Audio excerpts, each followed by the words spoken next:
پاکستان میں اس وقت شام کے 7، بھارت میں 7:30 اور یہاں ہمارے اسٹوڈیوز کی گھڑیوں میں صبح کے 10 بج رہے ہیں۔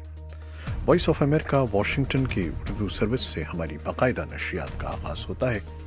پہلے گھنٹے کے لیے میں ہوں آپ کا میزبان خالد حمید۔ جیسا کہ آپ دیکھ رہے ہیں فیس بک لائیو پر ہم آپ کے سامنے ہیں، اور ویب سائٹ اور ریڈیو پر ہمارا یہ 1 گھنٹے کا نیوز شو جاری رہے گا۔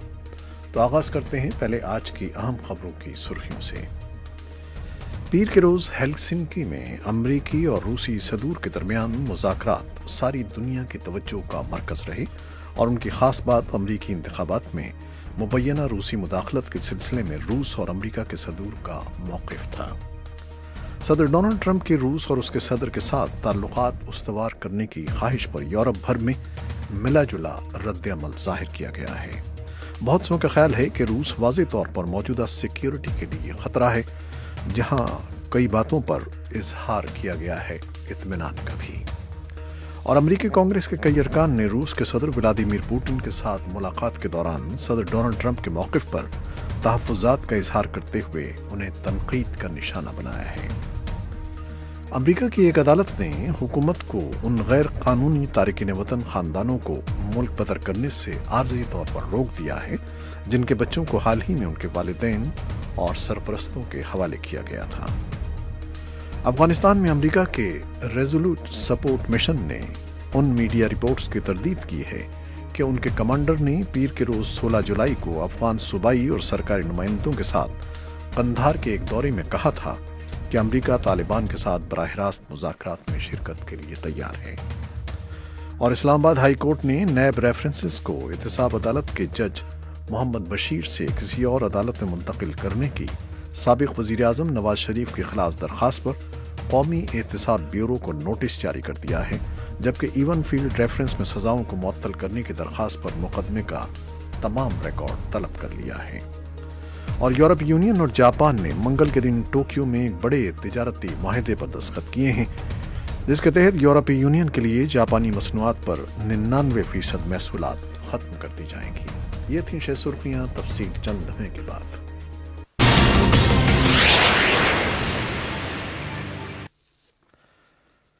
اور اب خبروں کی تفصیل۔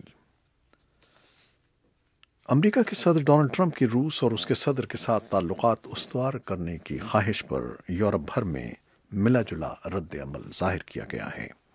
ہیلسنکی میں بات چیت کے بعد صدر ٹرمپ اور صدر پوٹن نے مشترکہ نیوز کانفرنس میں روس کے کرائمیا کے ساتھ الحاق کا سرسری ذکر کیا۔ پوٹن نے کہا کہ صدر ٹرمپ کا کرائمیا پر موقف واضح ہے اور وہ اس پر سختی سے قائم ہیں۔ وہ روسی فیڈریشن کے ساتھ کرائمیا کے الحاق کو غیر قانونی سمجھتے ہیں، لیکن ہمارا نظریہ مختلف ہے۔ پوٹن نے حتمی طور پر کہا کہ ہمارے لیے روسی فیڈریشن کے لیے یہ سوال اب ختم ہو چکا ہے۔ باوجود کہ کیف اور یورپ بھر میں اس بارے میں اطمینان کا اظہار کیا گیا کہ ٹرمپ نے کرائمیا پر اپنے روسی ہم منصب کی حمایت نہیں کی، لیکن نیوز کانفرنس کے انداز نے بہت سے امریکی اتحادیوں کے لیے خطرے کی گھنٹی بجا دی ہے۔ اور کانگریس کے کئی ارکان نے روس کے صدر ولادیمیر پوٹن کے ساتھ ملاقات کے دوران صدر ڈونلڈ ٹرمپ کے موقف پر تحفظات کا اظہار کرتے ہوئے انہیں تنقید کا نشانہ بنایا ہے۔ اپنے روسی ہم منصب کے ساتھ ملاقات میں امریکی صدارتی انتخابات میں روسی مداخلت کے معاملے پر امریکی انٹیلی جنس کے برعکس موقف اپنانے پر صدر ٹرمپ پر برہمی ظاہر کرنے والوں میں ڈیموکریٹس کے ساتھ ساتھ ان کی اپنی جماعت ریپبلکن کے ارکان بھی شامل ہیں۔ سینٹ میں اقلیتی لیڈر چک شومر نے صدر کے موقف کو کمزور اور خطرناک قرار دیا۔ گزشتہ روز فن لینڈ کے دارالحکومت ہیلسنکی میں روسی ہم منصب کے ساتھ ملاقات کے بعد مشترکہ پریس کانفرنس سے خطاب کرتے ہوئے صدر ٹرمپ نے امریکی صدارتی انتخابات میں روس کی مداخلت سے متعلق امریکہ میں گزشتہ 14 ماہ سے جاری تحقیقات کو اپنے ملک کے لیے ایک تباہی قرار دیا تھا۔ امریکی ایوان نمائندگان کے ریپبلکن اسپیکر پال رائن نے کہا کہ صدر ٹرمپ کو اس حقیقت کا ادراک ہونا چاہیے کہ روس امریکہ کا اتحادی نہیں ہے۔ پیر کو اپنے ایک بیان میں ریاست وسکانسن سے منتخب رکن کانگریس نے کہا کہ امریکہ کی توجہ روس سے اس کی حرکتوں کا جواب طلب کرنے اور امریکی جمہوریت پر اس کے نازیبا حملوں کو روکنے پر مرکوز ہونی چاہیے۔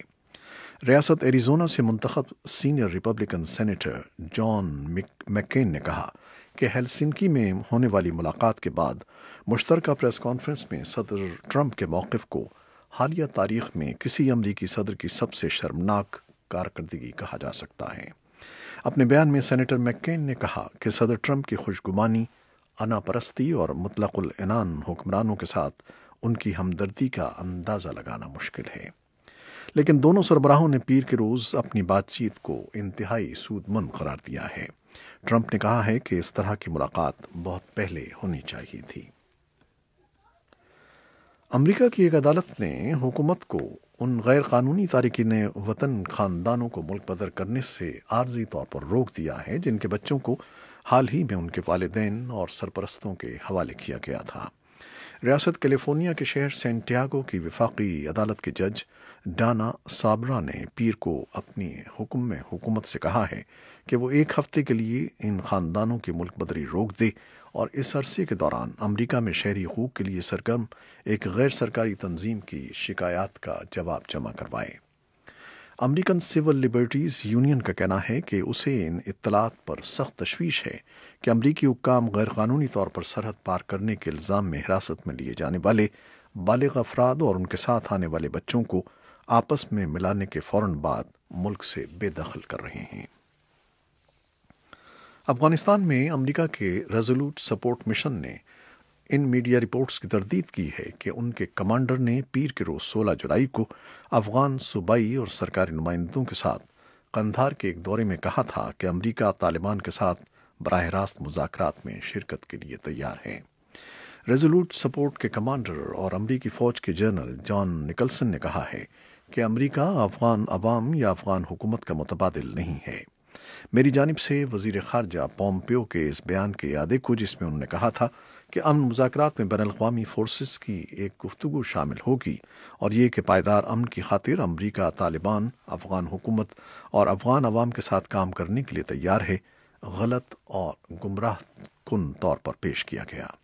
امریکی وزیر خارجہ مائک پومپیو نے افغان حکومت کے صدر اشرف غنی کی جانب سے طالبان کے ساتھ یک طرفہ جنگ بندی کے اعلان کے کئی دن بعد یہ بیان 16 جون کو دیا تھا۔ جنگ بندی 12 جون سے شروع ہوئی تھی۔